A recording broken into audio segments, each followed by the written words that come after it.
Hey there everyone, this is Tom from MonTac here, and we are here with the weekly matchup for the 22nd of July, and today we have a top 5, really a top 3 player in Squishy joining us. The ever-volatile Lightseeker is here. How you feeling? Hey guys, how's it going? I'm feeling good. Glad to be here. Feeling good? Yeah. That's fantastic. Alright then, let's get into it. So, we've got a few matches here for you today. Let's have a look at them. So the first match, now I know you're going to have something to say here, you've had experience with both these players. Rank 6 Shadow Galaxy Wolf taking on Rank 8 Zweistein, who took you out in the semi-finals of the Don't bring tournament. it up. You didn't need to bring that up. You didn't need to tell people that. With the Angel hurts. Apex, no less. But tell me how... Dude. Tell me... tell me, what do you think about this matchup? Hey, look, actually, one of the ones I'm more excited for out of the weekend.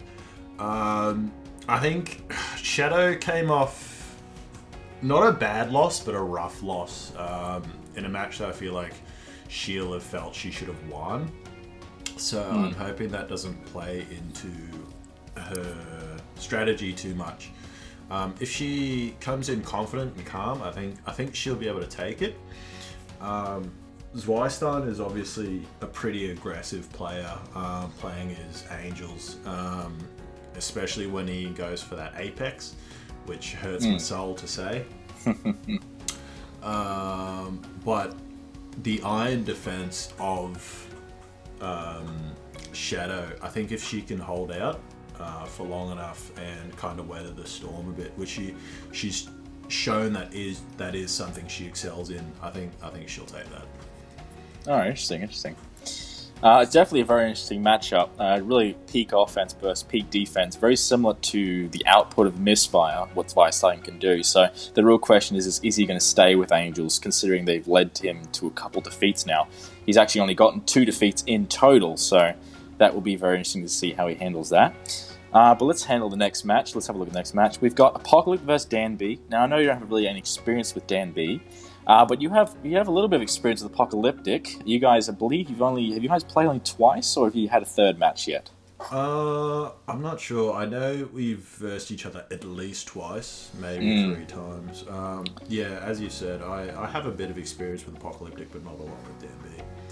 Yeah, basically, short story, Dan B is now obviously undefeated, taking down Crowl in his first match, Doozy in his second match. The natural progression leads him to a real top 8, potentially top 5 opponent in Apocalyptic. It's basically make or break if he wants to get to that title as probably the fastest person to do so, about the same kind as Zweistein. Actually, he'd be faster than Zweistein, but yeah, so that's going to be a very interesting match to see how that goes. If he can rise to the challenge, he did get to see Apocalyptic play me last weekend, so he does know how Apocalyptic's deck work, but this is Apocalyptic, so very close match indeed. Let's get to one that you will have some interesting thoughts on. Rich Potato, rank 5, taking on Charging Badger, rank 7. The 2 former champions coming again, trying to get very close to that title picture.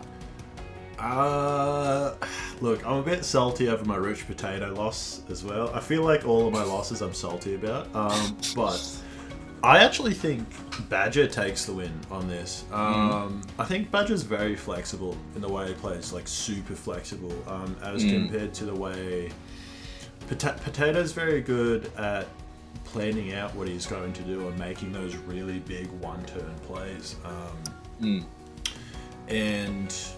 But he struggles, I think, to deviate from that plan that he has in his head, which is where Badger kind of should be able to slip in and take that win. And let's not forget, Rich Potato, I think his most recent loss, other than Misfire, was to Badger, I believe. That's correct. In his last 4 matches, he's only won 2. Yeah. And one of those was me, so thanks for bringing that up. But we'll also see how Potato goes with those Angel nerfs, because I believe Badger is running Sky Soldiers. Am I correct? I mean, what else? Yeah. I'd be very surprised to see him in something else. Yeah. Well, if he plays something else, I think Potato will take it over. But as long as he sticks with those Sky Soldiers, I think he should be pretty good. Very interesting. All right, now we'll leave your match till last, of course. That is the most exciting for this week. Let's get to Now, you'll actually have one. This is a very interesting matchup because technically you know both players. I do know both players. You do know both players. Now, you actually haven't. Obviously, you've only seen one in action. You've played Crowler very, very close to the start of your MonTac season last. MonTac, I guess, when you call career last season, which was Crowler, which you guys, I think it was a draw. You guys have gone very different trajectories after that. And then Rishara. Draws were allowed. Well, technically you can outside top 5, but so Rishara, definitely you know him. He played very well in his practice. I think this is going to be one of those matches where you really just have to wait and see how it goes. It's not really much to predict because, well, really neither player has really started gearing up. Crowler has changed decks, so I believe he's going to be coming in with a lot more heat, and we will see if Rishara can withstand it. Well, I think there's a good chance of Crowler taking this just due to experience. But I know the way Rishara plays, well, games in general and how he deals with things. He's actually very cool, calm, collected, and sees very good at seeing the whole picture. So I think it'll be actually a close one. Yeah, that should be good. Definitely very interesting to see how he goes.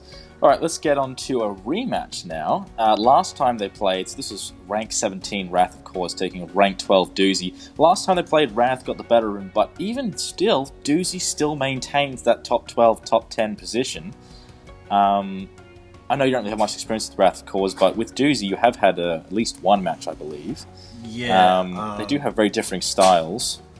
I don't have any experience whatsoever with Wrath of Cause. I don't think I've even seen him. Yeah, not at all. No, he came in a while back. He's got a lot of potential, but he struggles to get out of that top 15 spot, unfortunately. Well, this would be the match to do it then, because definitely. Doozy's been a bit of a mainstay within at least the top 10, just maybe just out of the top 10. But he's a very solid player. I feel. If he comes back from his recent losses, because I know his one to me was a bit rough, but I think if he plays a deck that he's used to, and one that he's confident with, I think he could be pretty dangerous in this matchup. I think he could be dangerous in the top 10. He just needs to not panic when things start going wrong, I think. Yeah, definitely. I think there's no way I'd be so surprised if he continues with Sunwalkers. I think he's going to go completely different. Personally, you know what deck he should use. He should use Bandits. They're really good. I'm going to take on Zweistine later today in a practice, and I'm going to use them. And if I win, Bandits trash. I'm going to send it to Doozy. Bandits are trash. All right. Well, anyway. Sorry. Can I just ask when were the last time Bandits were in top 5? They've never been in top 5. There you go. That's what I thought. I've used them in every single one of my main decks. Oh, this guy. Anyway, yes. Putting my ego down for a moment, hurt as it is. We'll get to the final matchup of the weekend. The most important, the title match. Which is actually quite interesting because usually most people who come on here it's not actually their title match coming up. So it's actually great to have it aligned as the most important match and their match in particular. You're taking on your long rivaled opponent, Misfire, who's actually the champion. So, meanwhile, you've never lost to him, obviously. No, but I have this not. is, yes, you have not. You have never lost to him, although all of your wins have been very close. So, the real question is, are you going to be able to maintain that record, or is Misfire's new deck going to take him to extend his reign? Look, he gonna catch these Sunwalkers either way. But as much as I would like to say that it's going to be an easy match, I don't think it will be. I think he's, especially with his new deck, he's really developed his style of play, and he's gained some pretty strong offense with his dragons and angels. But it's a very aggressive style, and it's an aggressive style that burns out very quickly if he can't get the play he's looking to get. And I think that's one of my strengths. I can kind of pull people into an uncomfortable situation. It's just how he'll be able to deal with that. Yeah, definitely. Look, I think I'm going to take it just because of our track record. And I'm just a bad matchup for him. Sunwalkers have been a bad matchup for him and are still continue to be a bad matchup for him. I think he does really well against like mirror matchups and stuff. That's why he was able to beat Potato. He beat Shadow, but I think the reason he beat Shadow is because Shadow bricked pretty early. She did on. pretty badly, yeah. That is the thing. If I may jump in, Misfire. This is actually going to be a massive match. Now I know it's already just a title defense, but the problem is most of his wins have been either your opponent has always had his opponent has always had an excuse, right? Rich Potato bricked early, couldn't get his steel edge out. He bricked, had to quit, forfeit, right?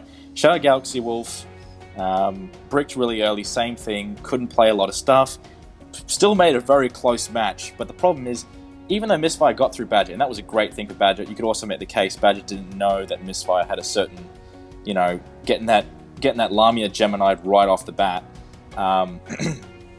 You have to think about this match, especially someone who he has never beaten. If he gets this win, this is going to be one of his biggest solid wins. Like he really needs this to really solidify. He does, because he's got to make himself the most dominant, and this is probably the way to do it. The real question is, there's like that mental. I've never beaten this guy before. That's got to start playing on him a little bit. And he's got to start trying to figure out how he's going to have to outmaneuver you. But the problem is, you are one of the best in-game tacticians I have ever seen. The ability to analyze situation, especially in your matches with Misfire themselves, where you've analyzed he can't play more monsters, and you've led him down a really bad spot where he can't gain health, he can't play synergies, and you just shut him out. So he's going to have to find a way to outdo that. So this is a massive match indeed. Do you think it makes extra time? That's a hard question. I don't think it does, and if it does, it ends very early over time. I think honestly, if I'm not able to shut down his big Beowulf play or his Dragons play, I'm pretty screwed. If he's able to get that out early enough, I think he takes that win early. If not, I shut down the plays he's making, and it ends as overtime ticks over due to health. Interesting. All right. That's. So you would say you're coming into this pretty confident then? I'm definitely confident. I just think I'm a very bad matchup for him. Interesting. All right. Well, let's get to the final thing. I have two questions for you. First off, who do you think is the toughest opponent currently in the top 8? We'll restrict it to top 8 at the moment. And then who do you think is the easiest opponent for you specifically? So these are both for me specifically? Yeah, so for you specifically, who do you think is the easiest opponent and who do you think is the toughest opponent to take on? Due to history, Misfire is the easiest, so I guess I'm pretty good there.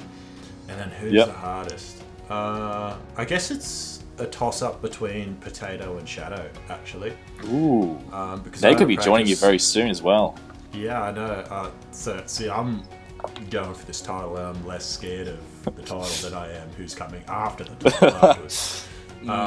Just because I had a practice match against Shadow prior to a match with Misfire, and I'm not proud to say, but I got walloped. And then Potato is very aggressive, same way Misfire is, but they're just two high-level players. Sure, that definitely makes sense, yeah. And personally for me, I want to see you and Badger have a match, because I feel like that would be a really fun, just an absolute battle of tacticians there, where, I think that would just be a really challenging one for you, considering Badger can make your whole board just go in seconds, so... Yeah, my monitor would catch these hands, but But yeah, no. Alright, great to have your thoughts. So let's just make a quick rundown now. Alright, let's just run down the matches. Just a quick fire succession. You just name who you think's going to win, and that's it. So, Shadow Galaxy Wolf, Zweistein, who do you think's got it? Shadow. Shadow, alright. Apocalyptic, Dan B, who do you think's got it? Apocalyptic. Alright. Rich Potato, Charging Badger, who do you think's got it? Badger. Ooh. Misfire, and you yourself. It'd be weird if you didn't pick yourself. It's all me, baby. And Rishara taking on Crowler. Crowler. Alright, and Wrath of Course taking on Doozy. Doozy. Alright, nice. All right, thank you, Squishy, for being a part of the weekly MonTac Matchup. I look forward to seeing you in the matchups, and we'll see if you become the future champion. Sweet. Thanks for having me. All right. See you guys.